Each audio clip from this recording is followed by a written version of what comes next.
Hi, everybody. Welcome to the Ethics of Now from Home. This is a lot like our regular conversation series. Normally, we do this about 3 times a semester in downtown Durham. Um, Conversations of interest to the Duke, Durham, and kind of broader world community. Normally, we'd be doing this in person, but as we all know, circumstances have had us constantly readjusting our normally, in some cases in the short term, in other cases, perhaps in the longer term.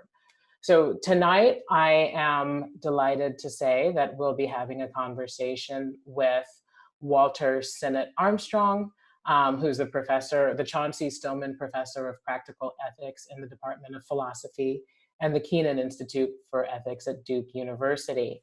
We'll talk for about until about 7:40, which will give you all about 15 minutes for question and answer. If you notice at the bottom of your Zoom screen, there's a Q&A function. Feel free to submit questions there, and we will address them when we turn to questions at 7:40. The chat has been disabled, so please run your questions through Q&A. Sort of other points to think about before we get started. We will follow up at the end of this with an email for you with a link. This will be recorded. This conversation will be recorded and posted on the Keenan YouTube page. That email will go out to you later. And then also, we're doing this weekly for a little bit, so make sure that you come back next week when we're going to be talking about sports, among other things. Okay, so I am going to go ahead and introduce Walter, and then we'll get the ball rolling.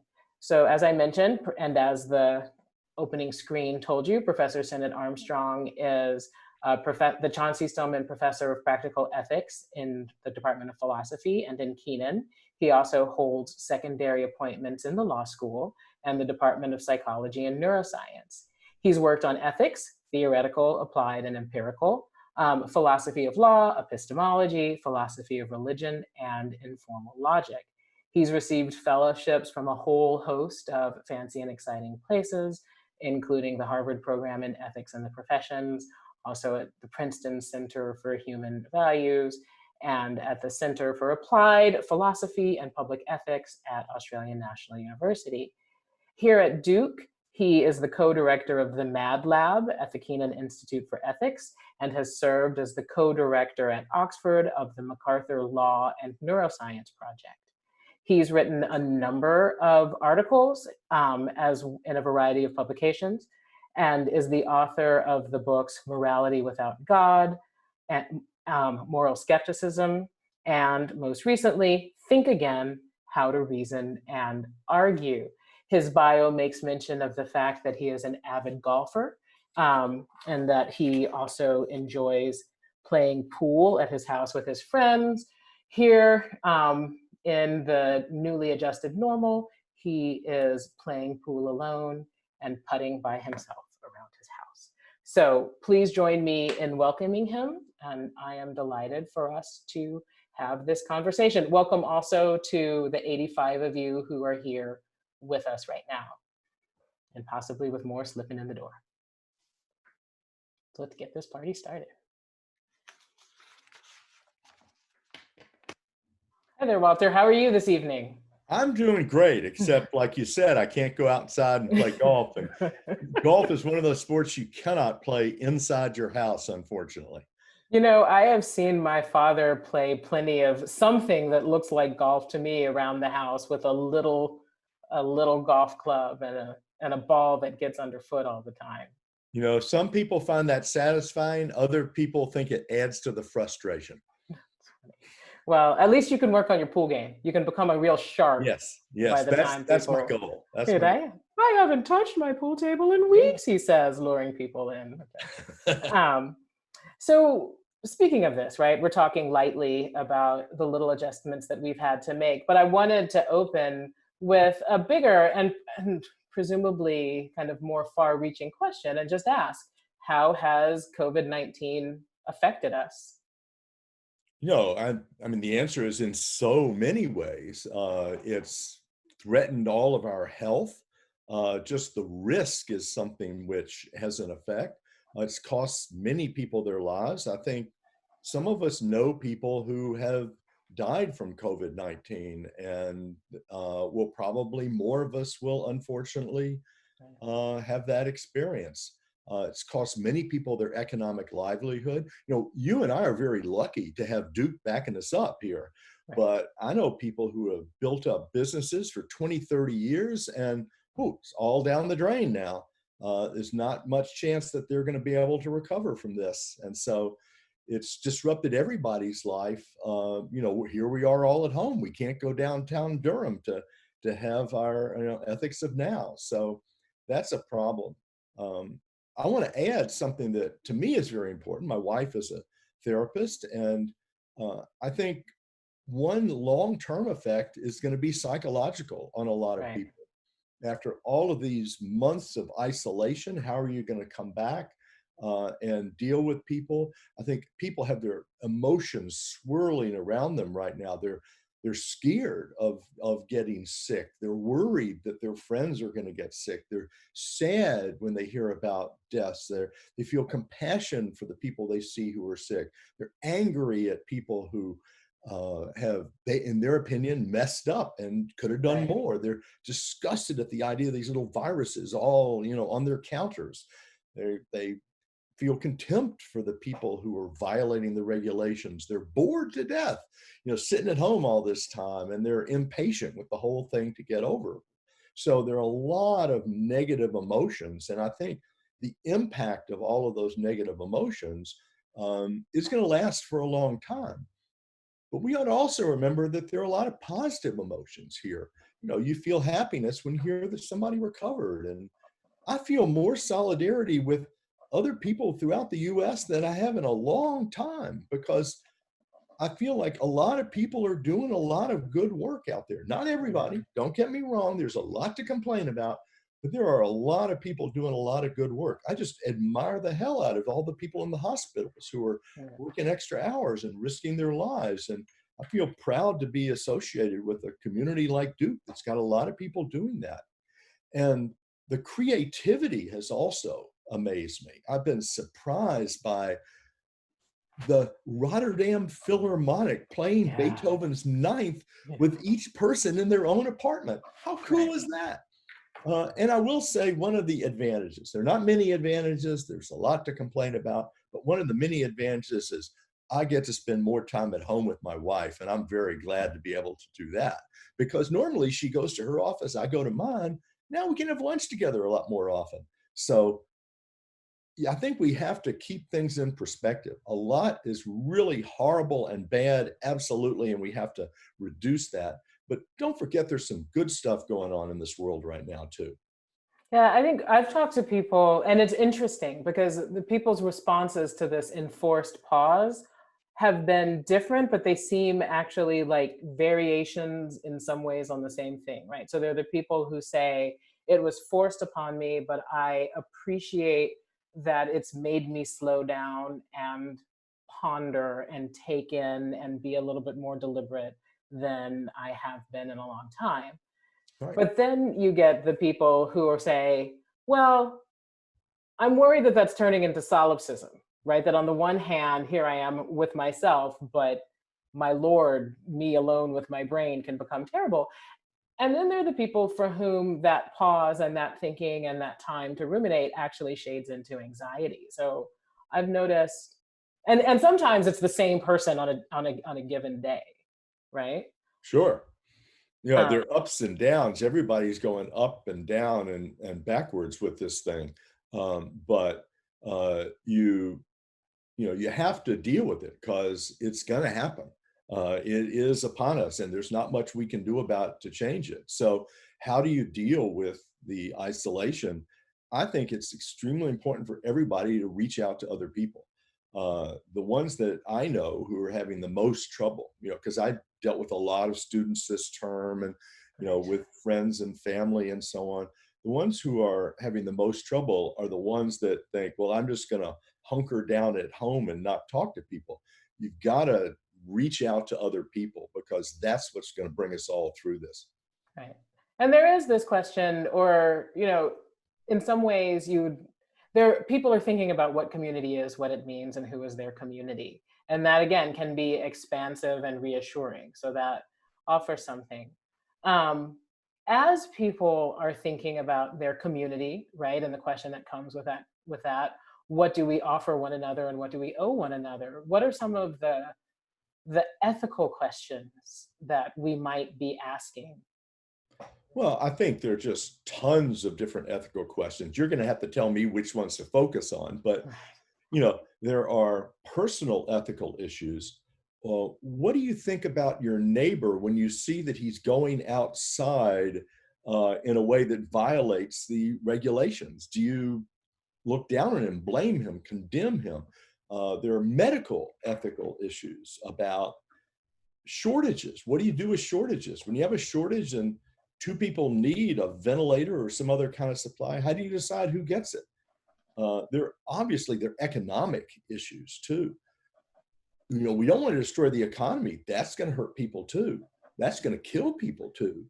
But at what point do the economic costs outweigh the medical costs? And how do you determine that? How do you make a decision like that? There are political issues. Who are we going to blame for all this? Some people want to blame China. Other people want to blame Trump. There's a lot of blame going around. I think there are also some scientific issues. People are rushing into vaccines, and which you can fully understand, but that's going to raise questions about the appropriate standards by which to judge science and to distribute the products of those science. So I just think there are a ton of different ethical issues. Which one do you want to talk about? I know. I was like, all right, let's take the ball in turn. And actually, I'll be, self-indulgent in this, because there are some that have struck me or that I have dwelt with a bit over the past few weeks. And part of this, so my older sister sent me a sign from the East Village. She lives in New York. She runs marathons. She sent me a sign from the East Village that was basically a rage-filled posting taped to a telephone pole saying, all of you people out there without your masks, stay away from us, right? It had more cuss words than that. But that was the gist of it. A friend who also saw the email, who lives in Los Angeles, said, hey, we have one that looks a lot like that. It's more polite because it's Silver Lake, not the East Village, but it is essentially, we are incensed and furious and hate you back for your being out and about without masks. Yeah. Is that a reasonable response in your estimation? And how do people moderate, express, convey both the seriousness? How do we even begin to calibrate what our responsibility is to others, say, not not a healthcare worker necessarily, but kind of as a person out and about in the world, and you don't feel like wearing a mask because it makes your glasses fog up. Yeah. So there are a number of different kinds of responses. One is to kind of think to yourself, I don't like that person. I don't trust them. I don't want anything to do with them. Another thing is to tell a friend, but not confront them directly. Another is to confront them on the street. What the hell are you doing? And another is to put a sign on the bulletin, on the post. There are lots of different ways in which you can react. I'm not so sure what's the best way to react, but I do think we ought to be reacting, because the laws, the regulations are not like traffic laws. I don't arrest anybody for speeding. I don't have to, give anybody a parking ticket, because the law is enforced by legal officials. But in this situation, it's practically impossible for the legal officials to enforce the kinds of stay-at-home regulations that we're under. The cops are not going to go out there and arrest everybody on the street. For one thing, they'd be exposing themselves. And so it's just unrealistic to think that the rules can be enforced in the normal ways. So this might be a time when we have to become a little bit moralistic and actually make judgments about other people. It feels uncomfortable because we're not used to it, but this is a very different situation, and that might be the best way to comply. Because when those people go out, they're prolonging this for us all. They are potentially spreading it to vulnerable people.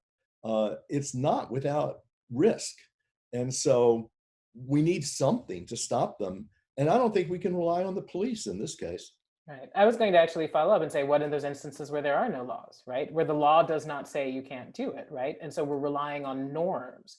So the Right. question becomes, how do you push those norms? And what is the point at which you push too far? Is there a point at which you push too far? Well, there certainly is a point at which you push too far when you start attacking people physically. You can go too far. And I wouldn't be at all surprised if there were some fights that broke out at times because now we've got protests, and who knows what's going to happen 2-3 months from now. But if it goes on, people are going to get very frustrated. So I think you can go too far. But putting a sign on a post that doesn't single out any particular violator, I think it's probably not going too far. I don't see any problem with somebody putting signs on the post if they feel strongly. There's signs on all kinds of posts. I don't know about in the East Village, but in many areas, that's the kind of thing you do when you think there's something going on. I need the public to help, and I can't count on the police to keep this straight for me. Right. So I've also been, so this is one way to talk about it, right? These norms, this assumption that our taking care of one another's health is the primary responsibility, right? The primary obligation, the thing that we most want to do. But you also have, and I think it's still here, it's kind of shifted a little bit, but a couple of weeks ago, all of this rhetoric about how the health of the economy, not the health of the public, was the most important thing. And you'd have these sort of, politicians over 50 or what have you, rhetorically saying, I'm willing to sacrifice my health for my grandchildren's future. So that strikes me as bananas. But I will concede that there's a possibility that I'm missing something, and you seem like a good person to talk to about it. So it seems bananas to you for somebody to say, I'm willing to take a risk with my own life if it's going to be better for my grandchildren? No, I think that is a rhetorical feint that actually is about making the health of the economy equivalent to the health of a human being, and to say, and to presume that the economy, which is an abstraction, is equal to to assume the economy is there apart from and distinct from human life. I think that's the part that's bananas. It's part of it is for me wrapping my head around what it even means to talk about the economy in that way, right? But perhaps what's bananas, so there's that, but then there's also this idea that it's a one-on-one transaction. Like, I offer you me and I get my grandchildren's well-being, which isn't how it's actually going to play out. Right. That's, I think, the important point here, that it's perfectly fine for me to say, I'm willing to sacrifice myself for my grandchildren. What's not okay is for me to go, I'm going to sacrifice you for my grandchildren. Right. That's when it gets to be ethically very problematic. So if you're going back into a situation where you are at greater risk and you're not endangering other people, that's up to you. And if you want to do it for your grandchildren, I think a lot of people would do that. But if you're endangering others, it's a different story. And also, is it essential? You don't want to put yourself at risk unless it's necessary to help your grandchildren. When they start saying, we're going to open the beaches in Florida, it's not essential. It's not like you're going to die if you don't go to the beach. And sure, it's going to cost some money, and money sometimes does mean lives. So I don't want to downplay the importance. Right. People die from not being able to afford food and housing and so on. So that can be important.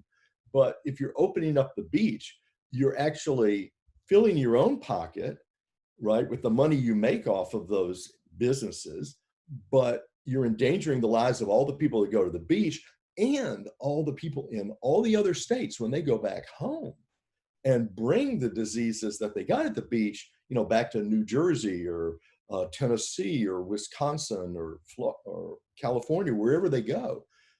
They're bringing it back with them.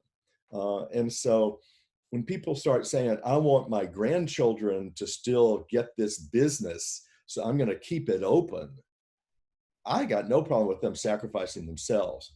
I got a problem with them sacrificing other people. That's when it starts to cross the line for me. Right.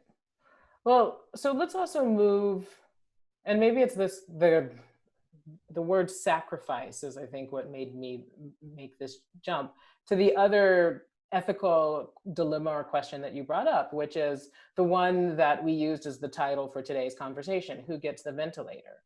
I mean, at some point, we're talking about people making rational choices, certain kinds of what are the costs, what are the benefits, what have you. When it comes to healthcare, limited resources, limited material, limited capacity, how do you even begin to frame the question, never mind find an answer for it? Well, I think you have to frame the question. You got to find some way to do this. Look, ideally, we'd have enough ventilators for everybody who needs them, but we know that's not going to happen. Right. We know that there are going to be sudden surges and hotspots where there are more people that need them than there are ventilators available.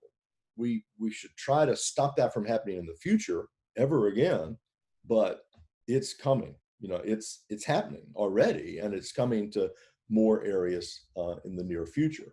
So then the doctor is sitting there in the emergency room, and it has two patients, either this one or that one. They both need a ventilator. They can't share a ventilator safely, or they might both die. And now, although sometimes you can, but let's assume they can't, then the doctor has to decide which patient should get the ventilator. And that's going to be a heart-wrenching decision for the doctor and the nurses and all the people involved. But it's a decision that can't be avoided when there's a triage situation and conditions of scarcity. Well, how do you make that decision? Seems to me the first thing you got to ask is, which differences between these people are morally relevant and which are not? Okay. Right? In our surveys, at least, as we've done some research on this, we're doing more on COVID-19, but what we've done is kidney shortages for kidney transplants. Same general principles apply. We're going to start doing COVID-19 in the UK, and we hope to get funding for the US, but we don't have that yet. But first thing you ought to think about is which features of those patients matter. Race doesn't matter. Gender doesn't matter, sexual orientation doesn't matter, wealth doesn't matter, religion doesn't matter, politics doesn't matter. And all of our surveys, almost everybody agrees to that. Almost everybody. But there are other things that people are much more confused about. For example, if someone is going to die anyway because they're in stage 4 cancer, but now they need a ventilator, well, the other person's healthy. You're talking about one person getting an extra year or two, this other person getting 30, 40, 50 years. Then a lot of people think other health complications that make them likely to die in the near future make a difference. But wait a minute, now we're talking about age. What about age? So you've got an 80-year-old that needs a ventilator. You've got a 30-year-old that needs a ventilator. Well, should you give it to the 30-year-old on the grounds that you're going to get more life? You're going to save more years of life if you give it to that person. But that, in some people's eyes, is just wrong. It's age discrimination. It's saying that, you can, that this person's life is less valuable because they're older. And a lot of people don't want to say that. This is the kind of decision that needs to be made, though. And that's the kind of thing that they're facing. So in this group we're working with in the UK has this concept of frailty. And people who are more frail are more likely to die sooner than people who are less frail. And they need more help in their daily life and so on, which creates complications in these kinds of cases. So that's one big issue. Another issue is some people, for example, in Santa Barbara, are facing a difficult issue because the local prison, there was a big outbreak of COVID-19. They shipped all the prisoners who needed medical help to the local hospital. And now there are no beds and ventilators for the people who live in the town who rely on that hospital because it's their local hospital. It's just that the prison was overwhelmed. Now, what if we got 2 ventilators and one person's a murderer, in prison for murder, and the other person is not? They are, maybe let's make it, very good, a doctor who is sacrificed to take the chance to help other people, and now they've got it. Well, you've got to decide whether to take that feature, the fact that they themselves tried to help others, versus this other person who is a murderer. Do you count that? And again, it's going to be controversial. So I'm not sure there are any easy answers to this, but I think what we need to do is not just guess ourselves. I don't want to take my values and force them on anybody. Instead, I want to do surveys and find out what the general population thinks about this, but then to correct for ignorance and misinformation. Because what you can do is you can say, well, now let's get the facts straight here. And does that change your view? And you can find out how to change their views, whether information changes their view, which suggests that their original view is based on ignorance. Okay, then you've got to correct for bias as well. You've got to say, I'm not going to tell you whether patient A is white or black or male or female or rich or poor or Republican or Democrat or Christian or Muslim. I'm instead just going to go, it's patient A and B. Now, what do you do? That way, they cannot at least explicitly discriminate on the basis of those factors that people think should not affect it. So there are ways to find out what the community values are and what the hospital values are and what the experts' values are. But it has to be done in a careful, systematic survey. Then, if you correct for ignorance, my argument would be, if their values don't depend on ignorance, what judgment they would reach if they were not ignorant shows their real values, their basic values, as opposed to the value judgments they made when they were misled by misinformation. And that's a firmer basis for public policy. What the people of the area would believe if they were better informed. That's a basis for public policy, much better than what I think or what any particular individual thinks. So that's a method we're, pushing, and I think it's, a good idea. At least it should be part of the discussion. It should be something people know about. Yeah, it's hard though, right? Because some of that stuff, which seems neutral on the face of it or seems irrelevant, actually affect how people end up vulnerable in the first place. Or even more, if you say, like, you're choosing between a prisoner and, let's say, I don't know, an upstanding and a nurse. And part of it would depend, like, a murder is an easy example, but in the Santa Barbara case, imagine that some of them are just people for whom all of the other structural failings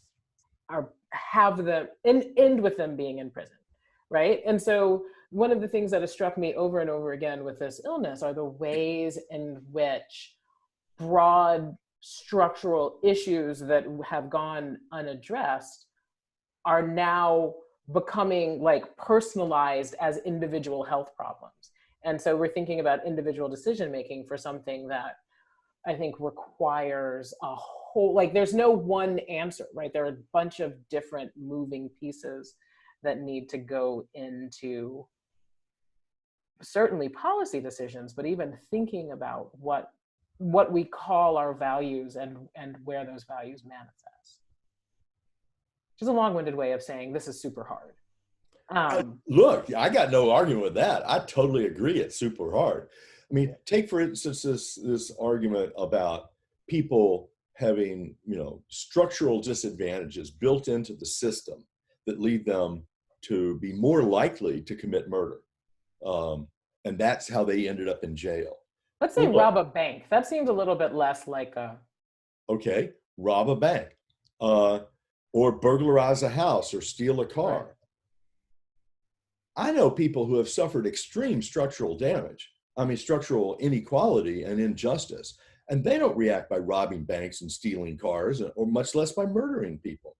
So it's not as if those circumstances ensure that this person had no choice whatsoever. It means it was much harder for them to comply with the law than other people. But it's not impossible, as shown by the fact that most people under those circumstances are extremely law-abiding and not violent. Right. And I think we got to remember that. So now let's see whether people's values change when we expose them to those facts. These people, suffered these structural disadvantage, but only this percentage of the community that they grew up in actually went on to lives of crime or to commit violent crimes of the sort that they did. Let's expose them. And now let's see whether people's value judgments about which features count, and also about who gets the kidney in particular trade-offs. Right. And see how their views change. Because it's a really complex issue. Like you said, there's so many facts to take into consideration. We got to make sure we're not forgetting something or just kind of being dense and, overlooking something. Because there are too many slogans, simplistic views going around on both sides. Yeah. Right. I know in that same vein, I recently found out that Beverly Cleary, who wrote the Ramona books, is alive and 104 years old. And there's some part of me that, as you were thinking about this, like age is one of the factors. I was like, it's not simply about my broad opposition to ageism. It's about imagining that I wouldn't give up Beverly Cleary for a lot, that who people are. And, this is again too simplistic, but what if you're talking about someone who is young and vital and has a job that we value, but is a jerk, right? You can't give them I deny you a kidney because you're a jerk, but at the same time, the weight between how you value, I guess it's how we value life and what we value is also built into the questions that we're asking. It's also a question of who you trust in the system, because you go, I wouldn't give up Beverly Cleary. Okay, but that's because you like Beverly Cleary. Everybody likes Beverly Cleary. It's Beverly Cleary. But listen, you don't want to say to a doctor, you can pick the patient you like. Right. You do not want to give that power to a doctor, because many of those doctors are going to make decisions you disagree with.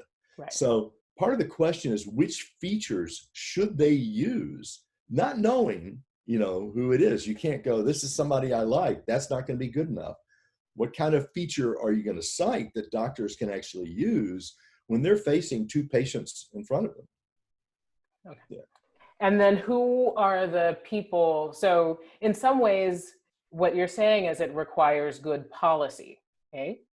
Yeah. Right? Are we not simply leaving it up to the doctor to make that call, but to have something in place so that the doctor is not called upon in this moment where there's so many other things that the doctor needs to be doing, of weighing things to make that sort of judgment. Is that fair?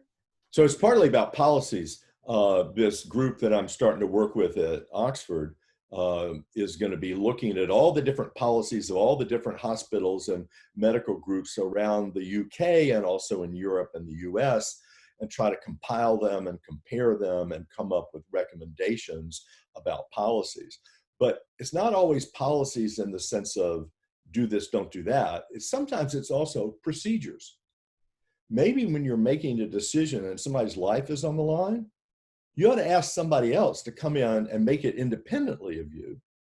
And when you both agree, good, let's go forward. When you disagree, you got to call in a third person or talk about it.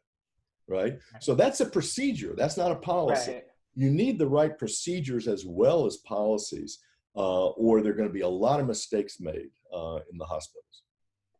So we have just about 4 minutes before we go to Q&A, but before we do, I also wanted to come back to the other thing that you mentioned in your list of there's so many things that we could be weighing in this, which was vaccines, and to think about specific to this crisis, but more broadly speaking,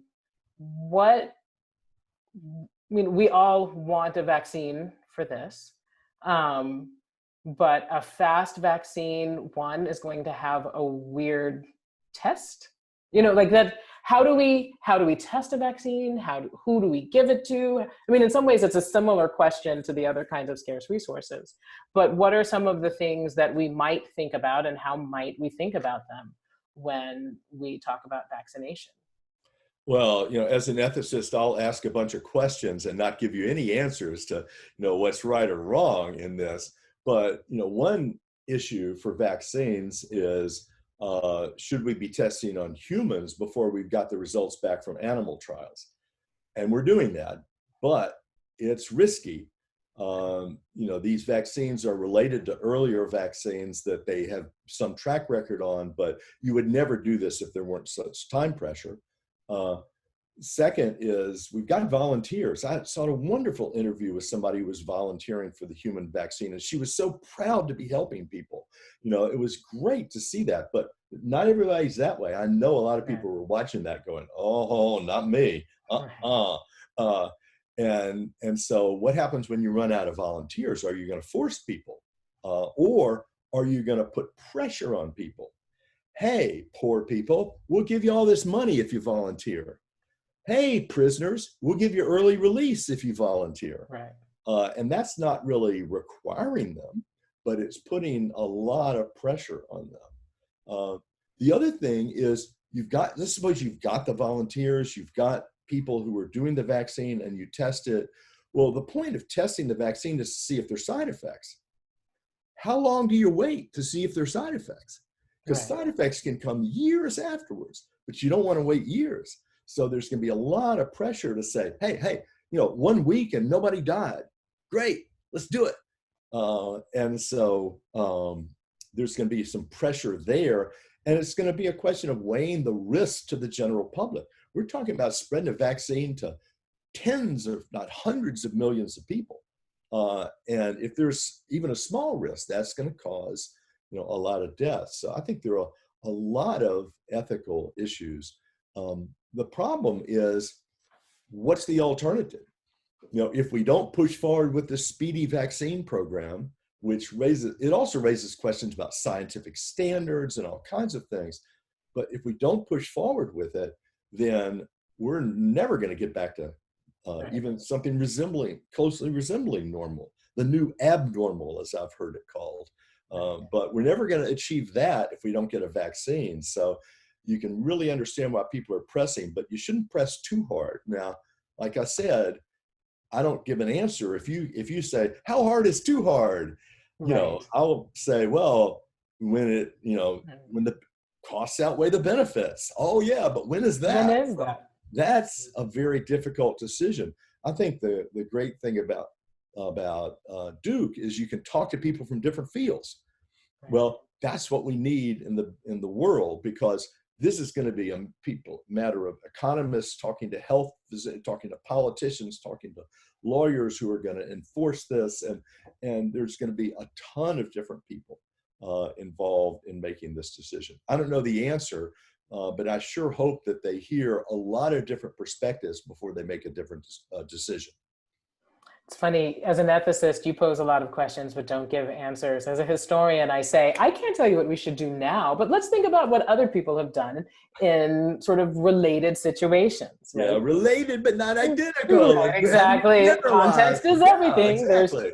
There's change and continuity. We need a colleague from the Sanford School of Public Policy to just come in and boom, boom, boom, help us figure out how to ground this. Okay, let's open up the floor for questions. And I'm going to start with a pair of questions that come together.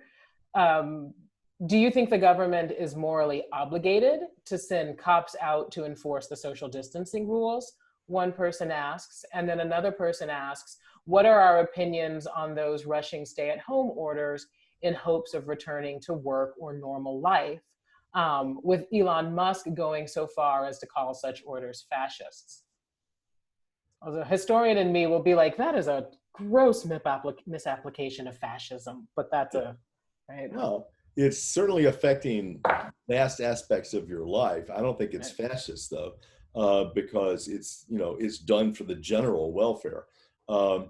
So should we send cops out to, patrol the streets and arrest people who don't have on masks of the appropriate sort? No, at least not at this point. I can imagine a point at which that might become necessary. But at this point, I think social pressure works. I think, if people know that they are going to be blamed for infecting themselves or infecting other people, and that people are not going to be shy about criticizing them, then you avoid the need for cops to go out with handcuffs, because there are going to be so many people. We're going to have the jails filled as well as the hospitals, and then the jails will need to be turned into hospitals. So it seems to me that's not going to be an appropriate solution. Is it fascist to pass the laws was the second question. I don't think it's fascist at all. I think without regulations that put clear limits on this, people don't know what to do. It's like telling people, go out on the street and don't drive too fast. What? Like, I got to know what the rules are, or I'm not going to be able to conform to them. So I think we need rules like that. And if they are enforced with social pressure first, and only in extreme cases with, police, then it seems to me, I can't think of a better way to do it to help solve this problem for all of us. Yeah.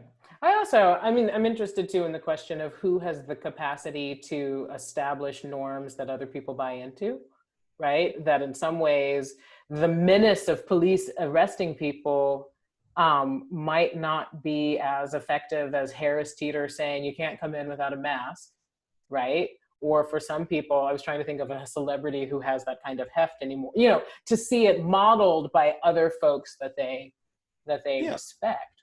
Right. Yeah, when Pence went to the Mayo Clinic without a mask, and he was criticized, the next day he wore a mask. Right. Yeah. So this does have pressure on the leaders, and then the leaders set a tone for everybody else because they see them on television and so on. So it certainly is going to be a matter of people who are in positions of power, not power in holding a gun, but power in the sense that people respect them and look up to them. If they set good examples, that's going to do a lot of good. Right.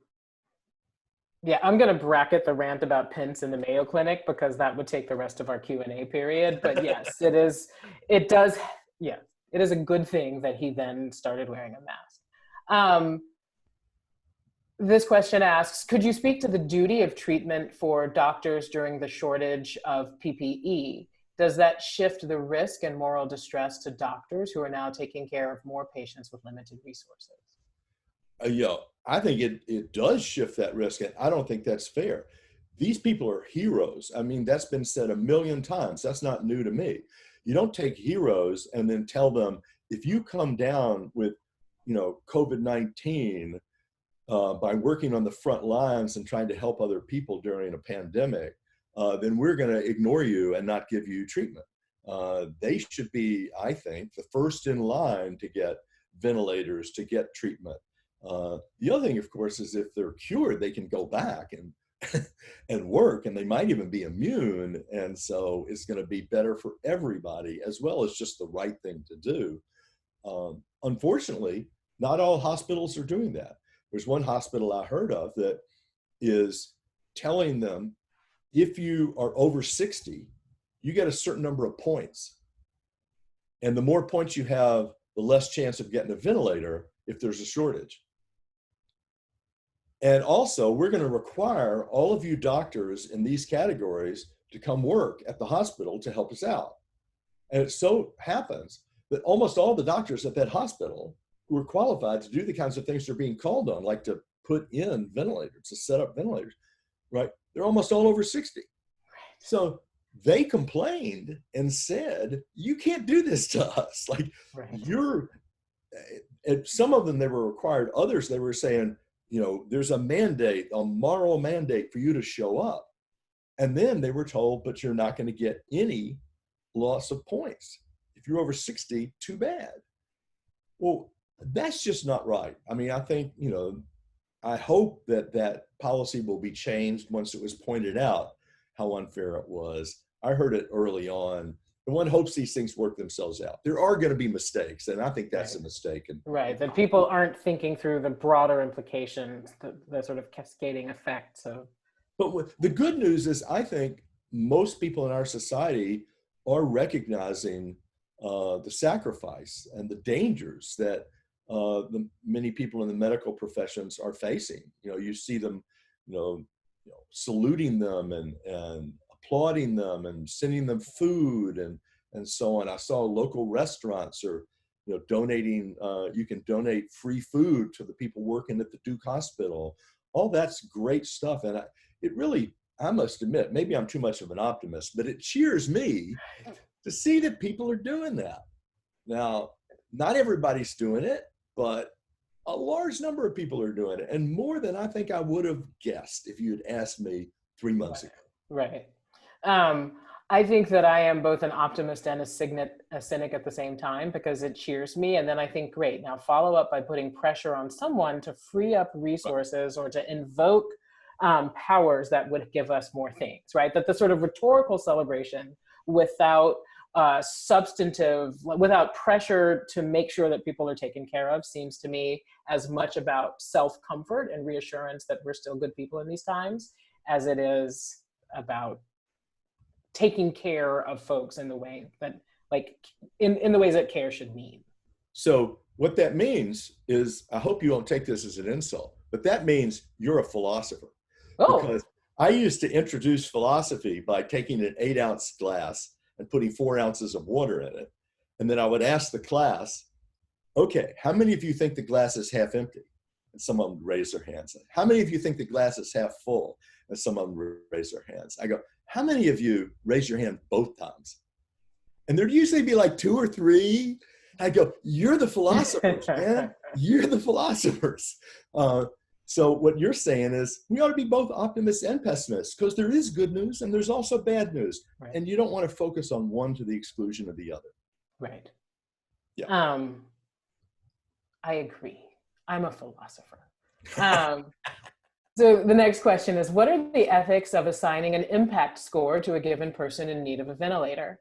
As an example, with the heightened risk to frontline health workers, could the potential impact / potential lives that that person can save serve as a determinant to who gets the ventilator? So I think it has to be done, but it also has to be done extremely carefully. I mean, I got no problem with saying, if you recover from this and you're immune, then you can come back and save 20, 30, 40, 50 other people.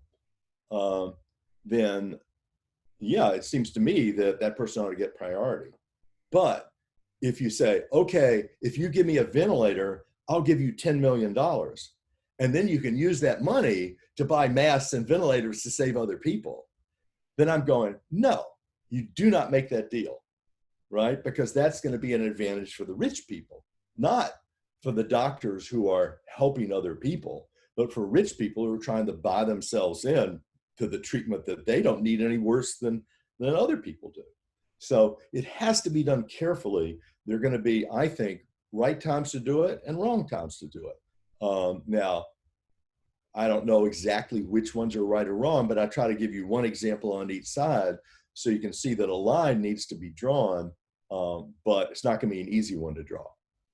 Right. Then, can you please comment on different frameworks to think about medical decision-making in the low resource setting? What framework should one consider besides utilitarian and prioritarian strategies? So that's a good follow-up to this. Right? Yeah. So what I've been pushing and what I mentioned before is you ought to think about what are the morally relevant features of the patients that should be the ground for that decision. Then you get those straight, and then You ask people to make decisions when those conflict, and you find out what the general view is, correct for disinformation and prejudice. That's the appropriate thing. That's not utilitarianism, unless people who are fully informed and impartial are going to end up utilitarians, sure. But it's also not prioritarian, because the experiments that we've done on prioritarianism suggest there's limits to that as well. So what is it? It's what's called by the old philosophers an ideal observer theory. You try to say, what would a person think about this problem if they were in an ideal situation? The ideal here being fully informed, fully rational, not incoherent, and impartial, not biased in favor of certain groups over others. So you try to figure out what are the ideal circumstances that we can all agree, like that's the circumstances under which we hope people will be making decisions. And then it's going to be an empirical question to figure out what people would say in those ideal circumstances. So not utilitarian, not prioritarian, not Kantian, not contractarian, ideal observer. So I think the follow-up question actually has within it a skepticism about the utility of ideal conditions in a not ideal world, right? This question asks, what assurances can people of color have that the healthcare workers are abiding by the Hippocratic Oath? Do you think that the continued talk of underlying conditions in Black and Brown communities are subtle ways to imply that these people may be more likely to not survive? So let's focus on someone without underlying conditions. So I think, in our studies at least, nobody wants these decisions to be made on the basis of whether you're Black or brown or white or whatever, right?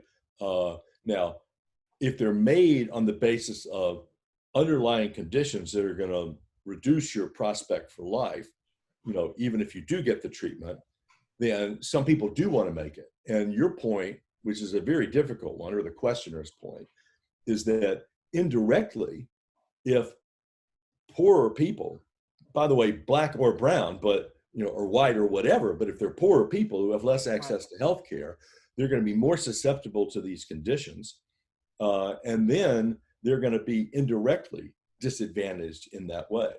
So, my response to that is, well, first of all, we need to change the system. I'm not sure what we can do about it right now in the midst of this crisis, but we shouldn't have people who are more likely to be susceptible to diabetes and asthma and all of these conditions that are being created. And people ought not to show up late for getting health care because they didn't have adequate medical insurance and so they couldn't afford to go to the hospital early.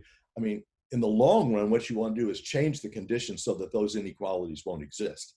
But you can't do that, for this month. Right. And this month, it seems to me you've got to say, okay, what are we going to do now? We want to take into consideration how long it's going to keep the person alive. If this person is disadvantaged because they have a condition, then we might want to correct for that in some way. If we think that their health problem is due to, has an unjust source, then we might want to correct. So, if one factor is how long you're going to live, another factor is, whether your life expectancy is adversely affected by unjust circumstances. Now we ask, here's another morally relevant feature. Should we be counting that as well? And then I would go through my whole ideal observer thing. And my suspicion is that what's going to happen is people are going to say, yeah, it corrects partially, but not completely. Right? That's actually, you've gotten to our final question, which is knowing that there are structural issues that caused African Americans to have higher infection rates. What would you say policy-wise about giving preferential treatment to African Americans in triage situations? And this is where you're coming back to the idealized. Right. Because, so here's the problem is, look, I mean, this person asked a question, and so it's a totally fair question, but should be given preference. Well, how much preference? All of a sudden say your life expectancy doesn't count if you're Black or brown? Well, if you say that, it's going to be really hard to weigh against the other people, right? It's not going to be at all clear how to make it work if you just don't weigh it at all. So how much preference do you give? That's going to be a really tricky question. That's where, I think we need much more systematic overviews, but analyses and studies of what people's views on that are, instead of me saying, well, I think, it should be cut in half. I can come up with an answer, but why a half instead of a third or 2/3 or whatever? That's where I think we need more systematic study of what people's values really are.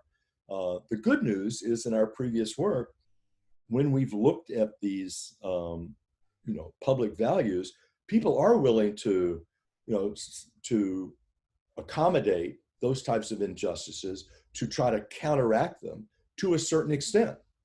Maybe not as much as some would like, but more than others would like. And so you're always going to be looking for a compromise there. Where the compromise ends up is something I don't know yet, but we're trying. Well, Walter, you've done it again. You've posed a bunch of questions with no answers.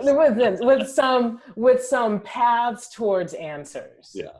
Right. And maybe that's as I often say to my students, if you are faced with a complex question and someone offers you a single simple answer, you should be deeply skeptical. I totally agree. Process. So this is a good place for us to get to, charging everyone here, all 72 of us, to continue doing good work, thinking through those questions and applying the best answers we can find and pressuring other folks to do the same. Thank you, Walter, for taking this time. Thank you. And thank you to the rest of y'all for being here and taking this time with us.